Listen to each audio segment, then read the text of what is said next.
CBS Radio brings you The Couple Next Door, written by Peg Lynch and starring Peg Lynch and Ethel Bunce.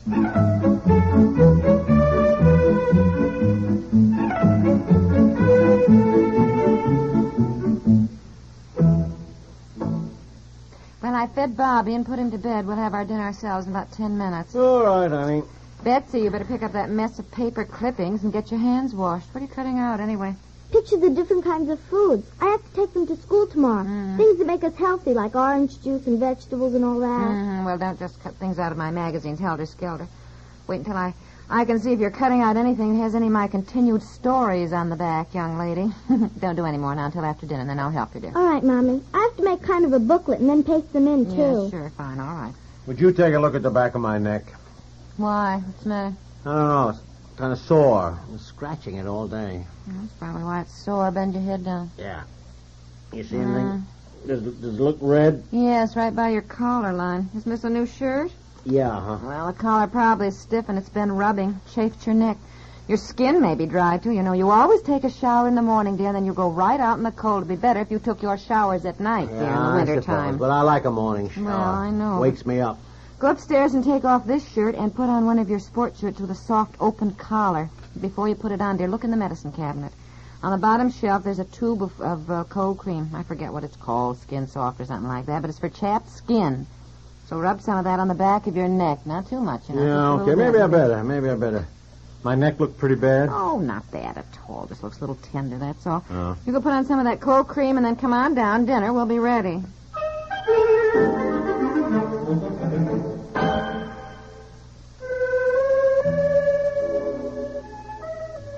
Paris, European capital of fashion and femininity, where women are dedicated to being desirable and appealing.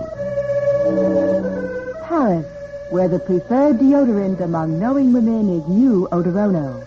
Parisians have discovered that wonderful new Eau de Rono forms a gentle, firm shield against odor-causing perspiration, gives you a clean, fresh feeling all day long. Eau de Rono babies the skin, so mild it can't harm the finest fabrics. And now, important news. To introduce you to Paris's favorite deodorant, new Eau de Rono is being offered at just half price. For a limited time only, save 50 cents on the $1 jar of Eau de Rono cream. Or get new Eau de Rono spray, also at half price. Look for the Eau de Rono half price offer wherever deodorants are sold.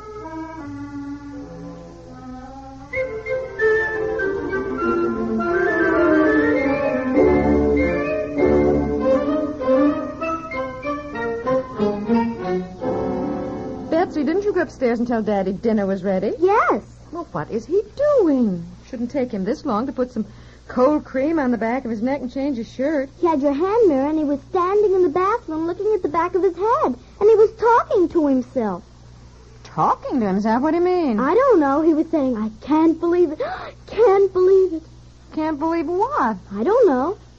Why, he's just got a slight rash on the back of his neck from his collar rubbing. It hardly shows. It certainly isn't anything to get excited about. I said, Daddy, dinner is ready. And he said, yes, yes, yes. And then he took the brush and started brushing his hair. Well, maybe be right down then. Did you wash your hands? Yes. Oh, here he comes. Come on, Daddy. Oh, hi. Dinner? What's the matter with you, dear? I've sent Betsy upstairs twice. Oh, yeah, I'm sorry. Did you find the cold cream? Huh? Cold cream. For the back of your neck. Oh, yeah. Oh, yes, I found it. Yeah, I put some on. Oh, good. Didn't it soothe it? Didn't it feel better? Yeah, yes, I think so. Well, sit down. I'll bring things right in. We're having lamb stew, which you love, dear. That's fine. Fine. You look different, Daddy. Something about you looks different. Oh, well, now, never mind. Just sit up straight now and don't put your elbows on the table. Here we are. Move that hot dish pan over with you, dear, and be careful. This is very hot. Pass your plate to Daddy, Betsy. Mommy, doesn't Daddy look different somehow? Oh, I didn't get your serving spoon. I thought I put one on. Oh, yes, here it is. What, Betsy? What, dear? Betsy, I want you to sit up straight now and stop fiddling with the silverware, will you, please? How was school today, huh? Fine. Doesn't Daddy look different, Mommy? Oh, don't give Betsy so much stew, honey. She won't eat all that. Yes, you do look different. It's your hair. What'd you do to it? I parted it on the other side, for Pete's sakes. All right, dear, don't get mad. Well, look, you women change your hairdos all the time. I just thought I'd see how it... Look, parted on the other side, that's all. Uh-huh. Well, I don't like it as well, dear, if you want my honest opinion. Well, try it. Or maybe I'm just used to it the other way. Well, now, Daddy asked you a question about school, Betsy. What'd you learn today? Nothing. Nothing? Again today? Goodness, is that all the stew you're taking, dear? I thought lamb stew was your favorite. Yes, it is. But I'm not very hungry. And besides, I've got to drive downtown tonight. You do? Yeah. Why? Well, I left some papers at the office I ought to work on. I just thought I'd pick them up, and come right on home again. Oh, you didn't tell me that. That's a shame. Drive all the way downtown again? Gee, Daddy, I don't like your hair that way at all. Betsy, eat your dinner now. Daddy's in a hurry to get through. It's just a shame, dear. You have to drive all the way downtown again tonight. Yeah, I know. Well, it can't be helped. I won't be long. You worried about something?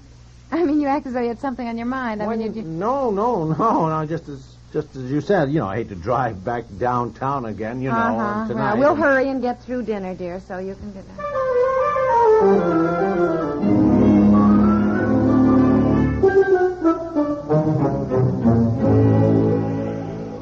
May I help you, sir? Oh, yes, thank you. That's a very, very good hair tonic you're looking at right there, sir.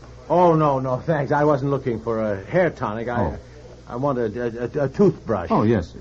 Any particular color, sir? Huh? Oh, well, no, red, I guess. And this one be all right? Yeah, that'll be fine, thank you. And, some toothpaste. Yes, sir. Which kind? Got 'em all. Just take your pick. Oh, well, I'll take this one, I guess. And a large bottle of aspirin. Yes, sir. This one large enough?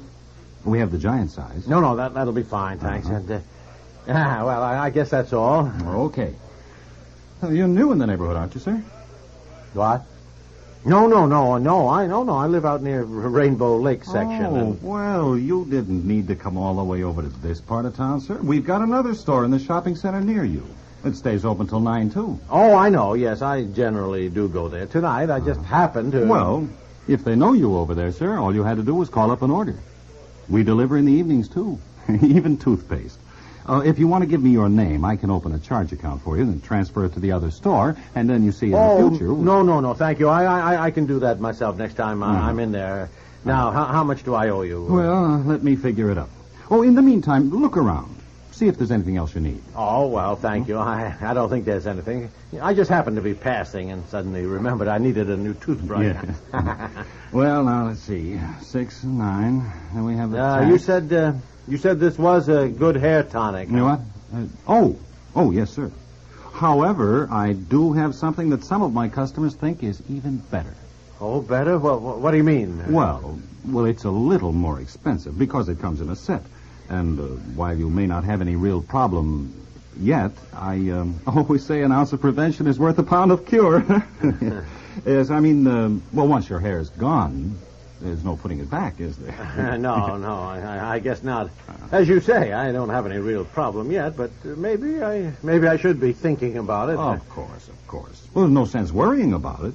I say it's just a matter of being practical. Well, your hair is like anything else. You've got to take care of it. Oh, yeah, sure. Well, I haven't been worrying, you understand. Just noticed the hair tonic here, that's all, as I was waiting. Yeah, of course. Now, if you've got a few minutes, if you're not in a hurry to get home. Oh, no, I'm not in any special hurry. Well, then I'll explain about each one. Now, of course, the directions are on each jar, but just applying something once in a while isn't going to do the trick. No, you've got to devote a few minutes each day to giving your hair the personal attention it needs. Now, this is a special hair conditioner. Yeah. Rub this into your hair each night, massaging the scalp briskly. Yeah. Now, here is a special shampoo cream. You rub this into your hair the night before you shampoo it. Before you shampoo it. Yeah. Then in this bottle, there's a special lotion to be applied when... now, will you be starting to use things tonight, sir? Well, I hadn't thought about it. Yes, I might as well, I suppose. Yes. Sooner the better, I guess. Yes, sir. All right, then. When you get home...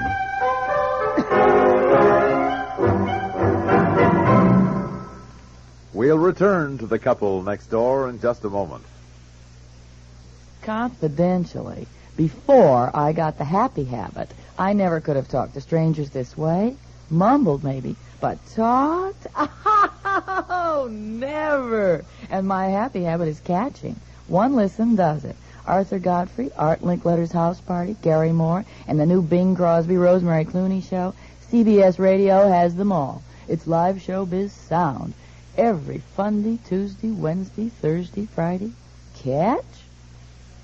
Without being messy about that 5-star edition. It usually takes the swing of a meat cleaver to impress me. But the idea of this all-star gang climbing out of my set every weekday, there's nothing else on radio like it. Arthur Godfrey, Art Linkletter, Gary Moore, Bing and Rosie.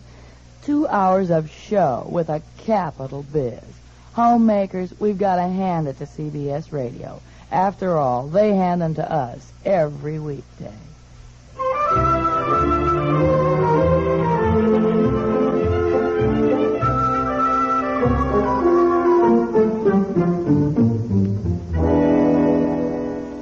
Mommy? Yes, dear. For goodness sakes, Betsy, aren't you asleep yet? Why, I sent you to bed when Daddy got back home. I can't go to sleep. Well, you're probably overtired staying up past your bedtime to do your homework. It isn't that. I just can't stand that awful smell all over the house. Smells like when they tarred the roads. Yes. Yes, it does smell like tar. It must be something Daddy brought home. What do you suppose it is, the way he rushed upstairs and slammed the bedroom door? Oh, it's nothing, dear. I think it's the rash he had on the back of his neck. He may have stopped at a drugstore, and found something else to put on it. Maybe it itches, and Daddy was just in a hurry to, put the new stuff on and stop the itching. Boy, I'd rather have the itching than that smell. When you go to sleep. I'll close your door and your window's open. I'm sure your room will air out in a few minutes. Night, Betsy. Night, Mommy. Dear, may I come in?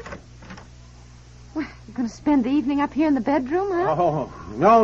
I was just coming on down. Honestly, you silly thing. What? What do you mean? Oh, honey, I know you so well. What? Why, dear, that rash on your neck is nothing. It's just where your collar chafed. What? I know you stopped at a drugstore to get something else for it. Didn't you, huh? You can't kid me, you dick. Well, yeah, I guess I can't kid you. No, dear, you cannot. Yes, sir. You're so funny. Come on now, let's go on downstairs and read the evening paper and have a cozy evening, huh? Oh, by the way, I love you. And if we both live to be 100, I shall still think of you as the handsomest man that I know. Oh, well, thank you. But what brought that on? Just happened to think of it, dear. Now, come on. Let's go downstairs and spend a nice, cozy evening. We must make plans for the trip this weekend, and it's Wednesday now. Honestly, where does the time go? I don't know, but it sure marches on.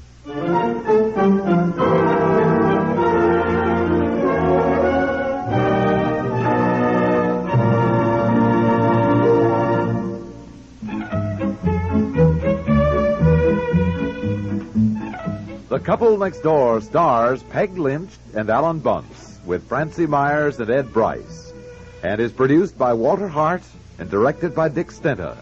This is Stuart Metz speaking.